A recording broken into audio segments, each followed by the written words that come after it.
원격 교육을 위한 저작권 안내사항입니다. 저작권법에 의해 원격 수업은 수업에 참여하는 구사에게만 저작물 이용이 허용됩니다. 수업 중에 저작물 또는 인물이 포함된 화면을 무단 캡처하여 다른 공간에 배포, 전송할 경우 저작권 침해 또는 초상권 침해에 해당될 수 있으니 주의 바랍니다.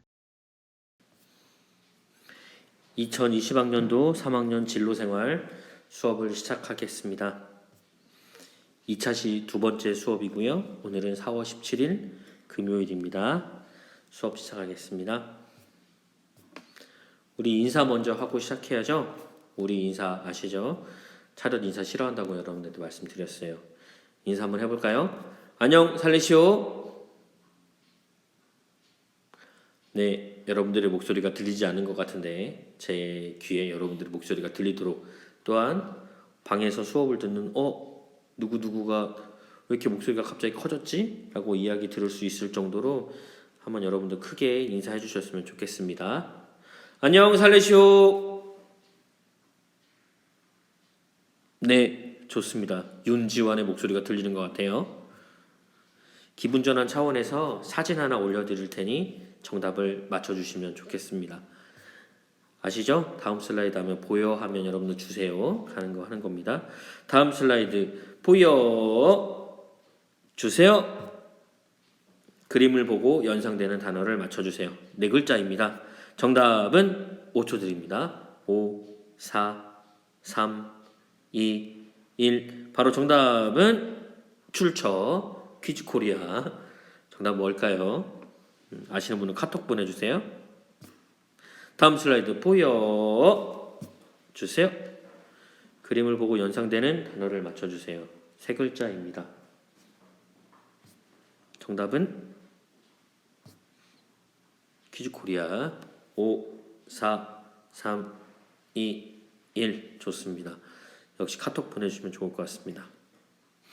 자, 다음 슬라이드 볼까요? 다음 슬라이드 보여. 네, 퀴즈는 여기까지고요. 우리가 인간으로서 여러분들 모두 다 인간이잖아요.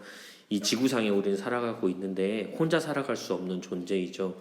우리는 다른 사람과 관계를 맺으면서 이렇게 살아가는 사람이에요. 호모 사피엔스라고 하는 인간은 사회적 동물이다라고 하는 그 사회 안에서 소수의 구성원을 이루기도 하고 다수의 구성원을 이루면서 소속되어 있는 단체들, 작은 것부터 큰 단체까지 이렇게 포함되어져서 이렇게 구역을 넓히면서 여러분들 관계를 맺어가면서 그렇게 살아가고 있는 사람들이에요.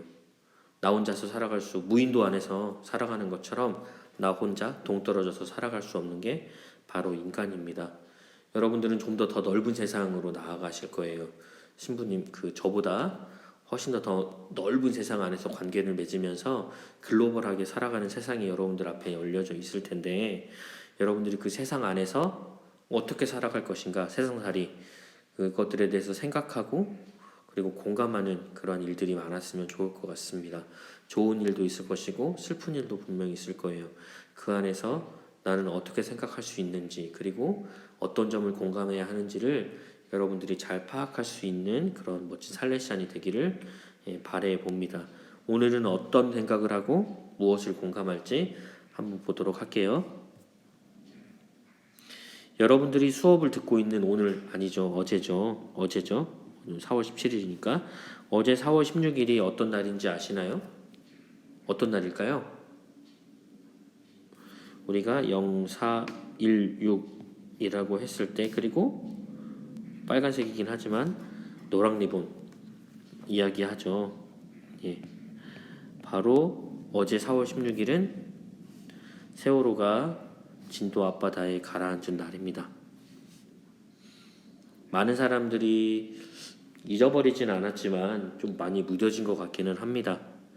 우리는 이 사건을 잊지 않아야 해요. 왜냐하면 이 사건을 잊고 나면 또 다른 세월호가 발생할 수 있기 때문입니다.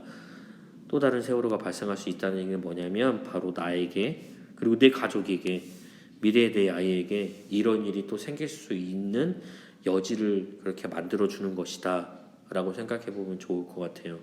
그래서 우리는 이 사건을 잊지 않아야 합니다. 인터넷에 위키백과사전에 세월호를 찾아보니 이런 내용이 나와요. 2014년 4월 16일 오전 8시 50분경 대한민국 전라남도 진도군 조도면 부근 해상에서 여객선 세월호가 전복되어 침몰한 사고이다. 세월호는 안산시의 단원고등학교 학생이 주요 구성원을 이루는 탑승 인원 476명을 수용한 천혜진 해운 소속의 인천발 제주행 연항 여객선으로 밝혀져 있다. 4월 16일 오전 8시 58분에 병풍도 북쪽 20km 인근에서 조난 신호를 보냈습니다.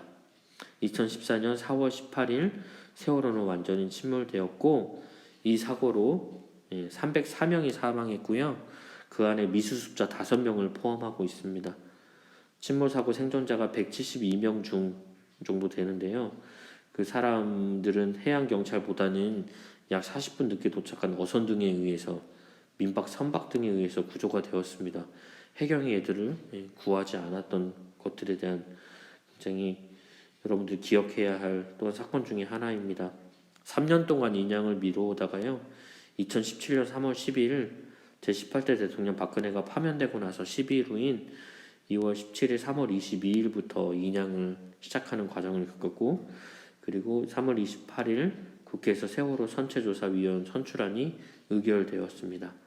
총 472명 승선 인원 중에 172명만 구조되어서 36.1%라는 저조한 생존율을 기록하고 있는 아주 가슴 아픈 사건 중에 하나입니다. 아직도 왜 일어나는지에 대한 진상규명이 밝혀지지 않았어요. 원인과 관련된 사람들 역시 아무런 제대로 된 처벌을 받지 못했어요. 아무도 받지 않았습니다. 굉장히 의혹이 많은 진실 그리고 의혹이 많은 사건임에도 불구하고 지금 6년이 흘렀습니다. 오늘 하루만큼은 세월호에 희생된 분들 그리고 그들을 잃고 세상을 잃은 것 같은 느낌을 받는 유가족들, 희생된 분들, 유가족들을 위해서 기도할 수 있는 여러분들이 되었으면 좋겠어요. 이거 이야기 아실 거예요. 톨스토이가 하는 이야기인데요. 우리가 살아가고 있는 오늘 이 하루는 어제 죽어간 사람들이 살고 싶어하는 내일일 수 있다라는 것. 오늘은 내가 그냥 거저받은 것 같지만 그게 아니라는 거죠. 아주 소중한 시간이라는 거예요. 왜 소중하냐면 어제 죽었던 사람이 살지 못하는 날이기 때문에 매우 소중한 거예요. 그런데 우리는 타성해졌고 그래서 오늘이 또 내일이 또 올 것처럼 그렇게 매일매일 당연히 주어지는 것처럼 그렇게 그냥 쉽사리 생각하고 살아가는 거죠. 하지만 그런 날이 아니다라는 것. 어제 죽어갔던 사람들, 세월호에 희생됐던 그 사람들이 살고 싶어하는 바로 단 하루가 오늘일 수 있다는 것들을 잊지 않았으면 좋겠고 이 오늘 최선을 다해서 기쁘게 여러분들이 살아가는 것도 잊지 않았으면 좋겠습니다. 세월호 영상 몇 개의 링크 걸어드릴 테니까 보시고 마음으로 공감해 주시면 좋겠어요. 뭐 저들은 죽었으니까 나는 상관없어. 나는 안 죽었으니까가 아니라 나에게도 그 일이 나와 연관되어져 있는 사람 중에서도 그 일이 발생할 수 있다는 것들을 잊지 않았으면 좋겠습니다. 이 바로 공감이 사건을 예방할 수 있는 아주 중요한 그런 역할을 할 것이라 저는 믿어 의심치 않습니다. 4가지 영상이 이렇게 준비되어져 있는데요. 110분의 기록이라고 하는 뉴스타파, 법정을 울린 세월호 동영상, 뉴스투데이, 끝내 상영되지 못했던 수학여행 가기 전에 단체 사진 찍었던 그런 벚나무 밑에서 단체 사진 찍었던 사진들이 있는데요. 그런 것들이 자꾸 나오고 있는 추모 영상 하나, 그리고 5주기 때 만들었던 영상인데 별이 된 아이들에게 엄마 아빠가 보내는 노래, 너를 보내고라는 제목의 노래가 있습니다. 한 번씩 잘 들어가서 보시면서 여러분들이 내가 잠시 동안 잊었던 그 마음들을 다시금 꺼내어 볼 수 있었으면 좋겠어요. 영상을 잘 보셨을 때 생각하고요. 만약 내가 6년 전에 그 배에서 그렇게 허망하게 세상을 떠났다면 나의 남은 가족들, 특별히 아빠, 엄마가 얼마나 가슴이 미어지고 찢어질지 여러분들 생각해 볼 수 있었으면 좋겠어요. 내가 죽었을 때 그 죽음을 바라보고 있는 엄마 아빠는 얼마나 슬플까를 잊지 않았으면 좋겠습니다. 부인을 잃으면 호렙이라고 하죠. 남편을 잃으면 과부라고 합니다. 부모를 잃으면 고아라고 하는데 자식 잃은 부모의 호칭은 없습니다. 그 슬픔, 자식을 잃은 그 슬픔은 이름으로 대체할 수도 없는 아픔이라고 이야기하니까요. 프란시스코 교황님도 2014년도에 한국에 오셨었는데요. 8월에 방한하였을 때 유민이 아버지 만나고 가슴에 노랑 리본 달고 다니면서 어떤 기자가 이렇게 묻습니다. 교황님으로서 정치적인 중립을 지켜야 될 텐데 왜 중립을 지키지 않고 노란 리본을 달고 계세요? 빨리 떼세요. 라고 이야기하니까 교황님이 이렇게 얘기해요. 고통에는 중립이 없다라고 이야기합니다. 6년이 지난 지금도 아무런 개선도 되지 않고 있는 진실 밝혀지지 않았죠. 밝혀지기를 간절히 바라는 멋진 살레시안이 되기를 바라요 봅니다. 고통에는 중립이 없다는 것 잊지 않았으면 좋겠고요.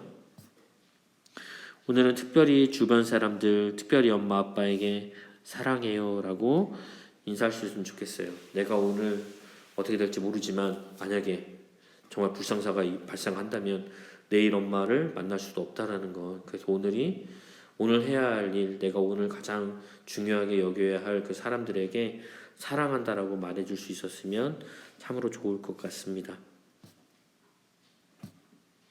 이제 지난 수업에 대한 복습을 한번 해보겠는데요. 지난 수업 제목이 뭐였죠? 기억나나요? my story.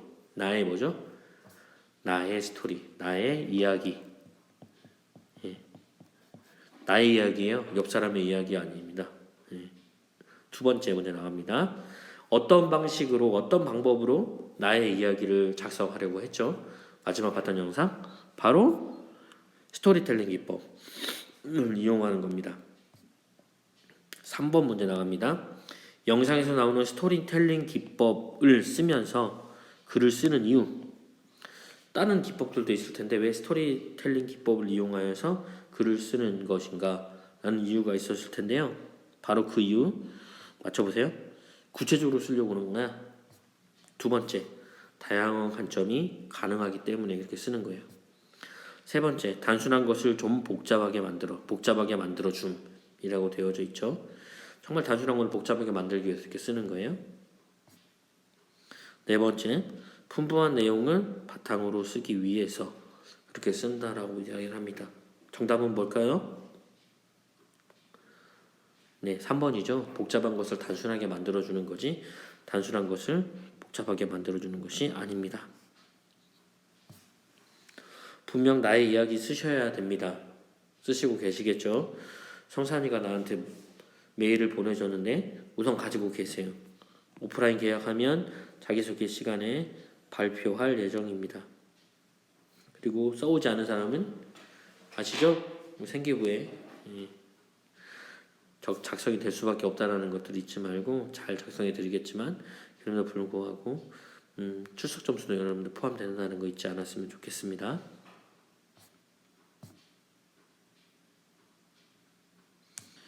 예, 스토리텔링 기법이라고 되어져 있는데요. 스토리텔링 기법에 대해서 설명을 드리고 작성을 했으면 여러분들에게 좀 더 나은 나의 이야기, 자기 소개 글이 나왔을 것 같은데요. 지난 시간에 시간이 그렇게 많지 않아서 스토리텔링 기법에 대한 이야기를 하지 못했어요.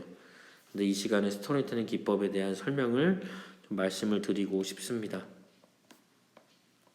아쉬움이 남는다면 다시금 써보는 것도 필요하고요. 보완해 나가는 것도 필요합니다. 좀 더 나은 글을 여러분들이 써주셨으면 좋겠어요. 자기소개서나 취업을 위해서, 학교 입학을 위해서 자주 쓰게 될 것이 바로 자기소개서입니다. 글로부터 글 쓰는 실력을 키워보는 것도 좋을 것 같아요. 잘 쓰여진 글로부터 시작해서 이 나의 소개를 한 단계 업그레이드 시킬 수 있습니다. 잘 짜여진 글이 다른 사람에게 설득력이 있기 때문에 다른 사람에게 아주 좋은 더 영향을 미칠 수 있기 때문에 업그레이드 시킬 수 있는 그런 역할이 다른 사람으로부터 이루어지게 되는 것이죠. 스토리텔링, 스토리 이렇게 부릅니다. 이야기라는 말과 텔링, 말하다라는 말이 합쳐져서 이야기하다 의미를 가진 단어입니다. 상대방에게 알리고자 하는 바를 재미있고 생생한 이야기로 설득력 있게 전달하기 위한 행위입니다. 그런데 스토리텔링이라는 말을 우리가 이렇게 쓰다 보니까 그렇게 쓰여지고 싶지 않습니다. 그래서 따로 자기네들끼리 각각의 브랜드 이름을 붙여서 그렇게 사용하게 되는 거죠.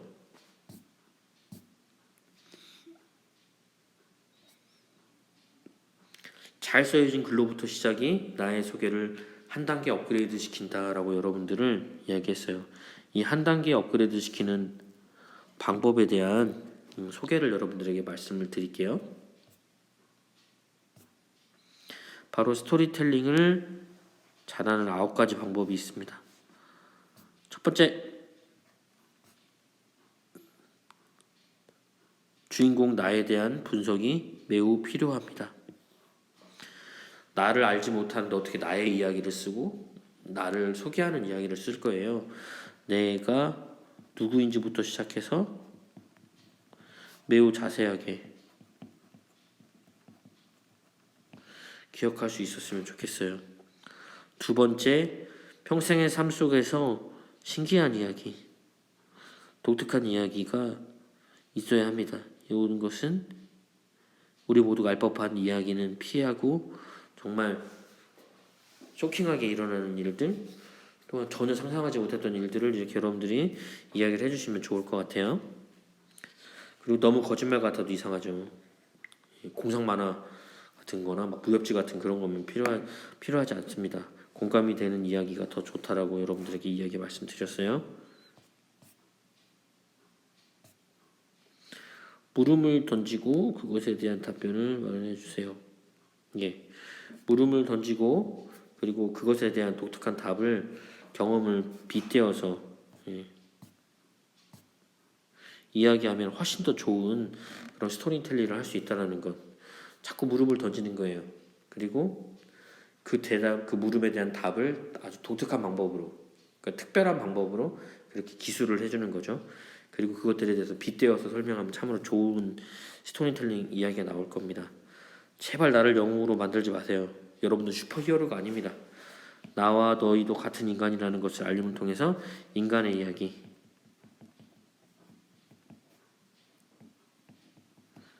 해주셨으면 좋을 것 같아요. 그리고 고난의 시기를 강조해요. 나의 고난의 시기, 그리고 극복을 어떻게 나가는지 나만의 방법을 이야기하시면 됩니다. 그리고 복잡한, 지금 좀 살짝 복잡한데요. 복잡보다는 간순하게 그렇게 글을 쓸 수 있어야 됩니다.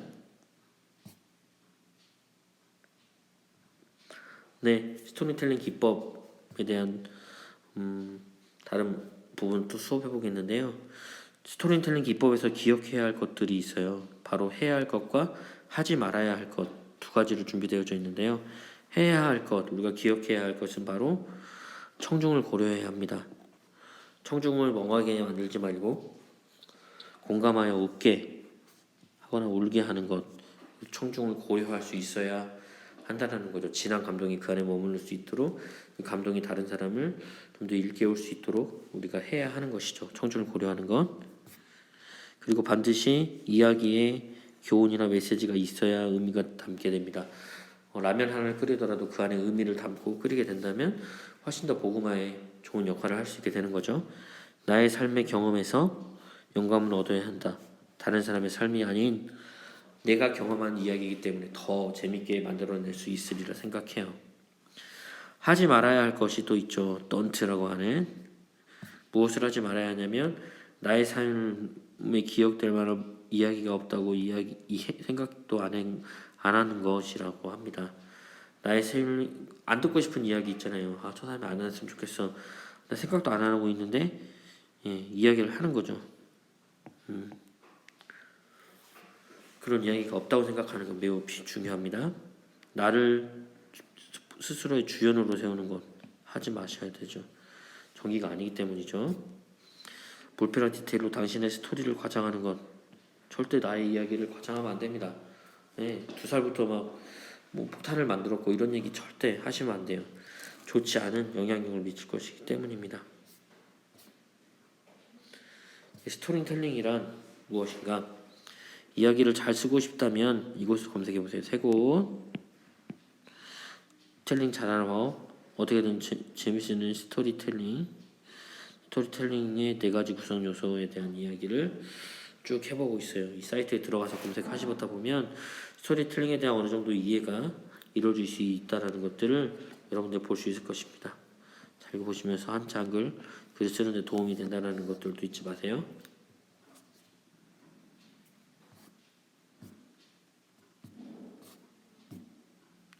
네, 이제 오늘의 수업 제목이죠. 무엇일까요? 오늘의 수업 제목 4월 17일 2차시 수업의 제목은 바로 나의 스토리 2입니다. 수업의 부제목으로는 뭐가 있을까요? 지난 시간에도 이야기했듯이 글만 잘 써서는 안 돼요. 나의 이야기를 정확하게 재미있게 이야기할 필요가 있어요. 재미있게 싱싱하게 할 수 있었으면 좋겠습니다. 자기 PR 잘하기라고 되어져 있는데요. 오늘은 이거예요. 자기 PR, 나의 잘 짜여진 스토리를 가지고 나를 소개하는 겁니다. 잘 쓰여진 자기 이야기를 맛가지게 찰지게 소개하는 방법에 대해서 여러분들 배우게 될 거예요. 자기 PR 잘하기라고 되어져 있죠. 지난 시간에도 이야기했듯이 잘 써서는 안 돼요. 다시 한번 말씀드려요. 정확하게 재미있게 써주시면 됩니다. 잘 쓰여진 이야기를 찰지게 맛깔나게 소개하는 방법으로서 우리가 배우는 것이 바로 자기 PR 잘하기라는 그런 것입니다. 어떻게 하면 찰지게 말할 수 있을까요? 영혼을 뺏을 정도로 그렇게 이야기할 수 있을까요? 나의 스토리, 자기 PR 잘하기.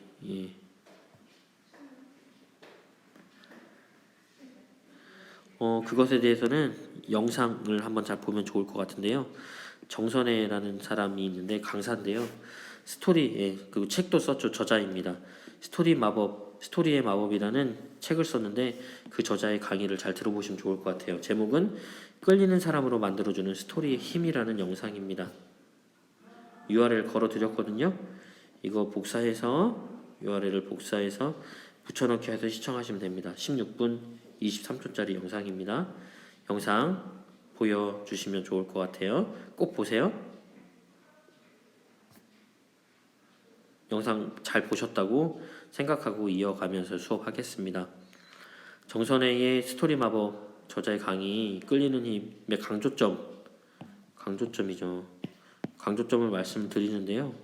첫 번째, 내가 가진 장점을 상대에게 어필을 하는 거예요. 자꾸 단점만 얘기하면 부정적인 사람이 되는 거예요. 나의 장점을 이야기하는 거예요. 그게 바로 마케팅이죠. 나의 이야기를 듣고 설득을 당하기 위해서 또 너무 재밌다. 그리고 나의 이야기가 중심이 되기 위한 바로 마케팅이 필요한 거죠. 듣는 상대에 대해서 여러분도 알아야 돼요. 유치원인데 엄청 어려운 정치 이야기합니다. 말도 안 되잖아요. 유치원이면 뽀로로에 대한 이야기 예시문을 들 때 그렇게 들어야 되는 거죠. 근데 여러분들 유치원에 가가지고 천안함 이야기하고 막 이렇게 얘기하면 여러분들이 어떻게 된다? 문제가 될 수 있다는 거 잊지 않았으면 좋겠어요. 또한 상대가 무엇을 원하는지 알아야 돼요. 바로 포지션입니다. 내가 지금 어디에 있는지, 내가 어디로 가야 하는지를 좀 잘 알아야 되는 거죠. 두 번째, 상대가 듣고 싶은 이야기를 해준다. 하는 거죠. 내가 듣고 싶은 이야기는 코로나에 대한 이야기인데 자꾸 정치 이야기만 해요. 선거 이야기만. 얼마나 듣기 싫겠어요. 그런 거죠. 바로 마음이 통하는 거죠. 내가 듣고 싶은 이야기, 저 사람이 해야 될 이야기가 내가 마음에 듣고 싶은 이야기라면 계속 들을 겁니다. 바로 스토리 마법의 힘의 중에 하나입니다. 마법 중에 하나예요. 스토리는 사람의 마음을 움직입니다. 공감이 있는 이야기로 만들어주죠. 바로 우리가 접촉하지는 않았지만 내가 왔구나, 함께 하고 있구나라는 것들을 공감할 수 있는 이야기를 만들어주는 게 바로 우리가 해야 하는 것일 것 같아요. 스토리는 사람의 마음을 움직인다라고 이야기합니다. 스토리 마법의 4단계가 주어져 있는데요. 그 영상에서도 계속 이야기가 나오고 있어요. 스텝 1은 바로 타겟팅입니다. 대상 선정을 잘해야 되죠. 그리고 대상에 대해서 알아나가야 돼요. 대상이 지금 선거 중인데 생각해 보세요. 대상이 더불어민주당을 굉장히 전폭적으로 지지하는 대상들이에요. 그런데 계속 미통당 칭찬을 하고 더불어민주당에 대한 것들에 대해서 자꾸 비하를 합니다. 그러면 이게 대상 선정이 제대로 된 건가요? 아니죠. 그런 거 잘 되어야 되는 거예요. 그런 대상에 대해서 타겟팅을 아주 잘해야 되는 거죠. 두 번째, 포지셔닝이라고 하는 거죠. 나의 이야기를 하면서 옆 사람에 있는 사람에 대한 소개만 자꾸 하면 그게 자기소개가 아닌 거잖아요. 나를 알게 되는 그런 나의 소개들을 하면서 나의 이미지를 만드는 거예요. 누구누구는 이런 사람이다 라고 나의 이미지를 보정을 하는 거죠. 내가 어떻게 보일지에 대한 이미지를 정하는 거예요. 정말 진중한 사람인지 아니면 정말 촐랑촐랑거리는 말을 함부로 하는 사람인지 이것에 대한 포지셔닝이 필요하고요. 세 번째로 tell your story라고 하는 거죠.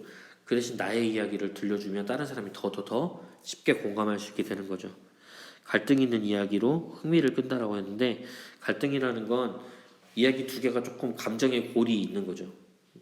서로 고민하게 하는, 서로 걱정하게 하는 그런 이야기들을 만들어주는 거예요. 그래야지 이렇게 곡선이 쭉쭉 올라가는 감정적인 곡선이 생기니까요. 그게 그렇게 되리라 생각합니다. 네 번째로 show what to do라고 되어져 있는데요. 내가 어떻게 했는지, 나의 이야기를 어떻게 했는지, 그리고 나의 그런 이야기 과정 안에서 생기는 그 갈등을 어떻게 해결했는지를 알려주는 거예요. 바로 그 과정을 통해서 여러분들의 이야기는 좀 더 편한 이야기, 좀 더 쉽게 이야기할 수 있는 이야기, 다른 사람들에게 짧게 이야기하는 것이 아니라 좀 더 길게 이야기할 수 있는 분위기가 생기리라 생각해요. 스토리는 사람의 마음을 움직입니다. 스토리의 4단계 잘 기억해 두세요. 나의 스토리 1과 2를 공부하게 되면서 한 가지 별책 부록으로 건네주고 싶은 내용이 하나 더 있는데 바로 아래 URL 영상입니다. 여기에 진정한 나를 찾아 떠나는 방법이라고 나와져 있는데요. 진정한 나를 찾아 떠나는 여행이 이 영상에서 나와요. 이 영상을 통해서 나의 스토리 작성에 도움이 될 것이라는 건 여러분도 분명한 사실입니다. 어떻게 나의 스토리를 작성할 수 있을지에 대한 것들도 여러분들이 이 영상을 통해서 발견할 수 있게 돼요. 또한 나의 이야기를 쓰는 것이니 나를 알아나가게 되는 거죠. 토요일날 주말 보내고 있는 그런 상황 속에서 그 주말을 보내던 그 이야기를 중요한 거는 쓰려면 그 상황들에 대해서 알아야 하는데 그렇지 못할 수 있다는 것들을 여러분들이 잘 아셨으면 좋을 것 같아요. 바로 그 주말에 내가 어떻게 보냈는지에 대한 이야기를 알아야 되는 거죠. 내가 그냥 나를 모르고 그냥 막 쓸 수 없는 허황된 이야기가 되면 안 되잖아요. 바로 나를 알아야 하는데 그 영상이 필요하다는 거죠. 나에 대한 탐구 방법을 알게 해주는 그런 영상 중에 하나가 바로 진정한 나를 찾아 떠나는 영상이라는 것들을 보면 좋을 것 같습니다. 그것에 더 자세한 이야기를 알기 위해서는 What is your예요. your what이라고 하는 무엇이 당신을 최고로 만드는가를 읽어보면서 참고할 수 있으면 좋겠어요. 이 자기 PR에 관련된 내용도 나오고요. 나에 대한 탐구가 어떻게 할 것인가에 대한 내용도 나오고 있습니다. 그렇죠. 오늘은 이제 여기까지예요. 스토리텔링에 대한 이야기 잠시 알아봤고요. 스토리텔링, 글을 잘 쓸 수 있는 방법에 대한 9가지, 이제 7가지라고 나와 있는데 7가지 정도의 기법을 여러분들 잘 알아봤어요. 그리고 나서 이제 여러분들 그 이야기를 바탕으로 어떻게 나의 이야기, 나를 잘 소개할 수 있을 것인가에 대한 것들, 그럼 바로 나를 잘 알 수 있는 것들이라고 생각했어요. 거기서부터 시작된다는 거 잊지 않았으면 좋겠습니다. 학교에서 지난 시간들 여러분들 추억해 보시라고 영상 하나 만들었는데요. 살레시아니어 영어 나라 영상 첫 번째 시간 올려드릴 테니까 여러분들 큰 소리로 잘 보시면서 내가 작년에 일 있었구나 라는 것도 아셨으면 좋겠어요. 대부분 체육대회 영상일 텐데요. 체육대회 사진일 텐데 그 사진들 보면서 추억에 잠시 젖어 보시면 좋을 것 같아요. 오늘 수업은 여기서 마치도록 하고요. 나의 스토리, 오늘 스토리텔링의 기법과 자기 PR의 기법 2가지를 통해서 다시금 쓰지 못했던 사람이라면 다시금 잘 써주시고요. 내가 좀 바꿔야겠다 싶은 사람도 하루빨리 좀 이렇게 수정하셔서 보완할 수 있었으면 여러분들 좋을 것 같습니다. 특별히 코로나19 바이러스 조심하시면서 서로 주의하면서 그렇게 잘 지내셨으면 좋겠어요. 식사도 잘 챙겨 드시고요. 다른 공부들 또 충실히 잘 해가면서 여러분 선생님들 보고 싶은 그 마음 여러분들 저도 이해하고 있고 선생님들도 여러분들 엄청 보고 싶어 하니까 그 마음도 서로 갈망 이렇게 채워나가면서 그렇게 하루하루 충실히 살아갈 수 있는 멋진 살레시안 되었으면 좋겠습니다. 건강하시고 행복하세요. 오늘 여기서 수업 마치도록 하겠습니다. 좋은 하루 보내세요.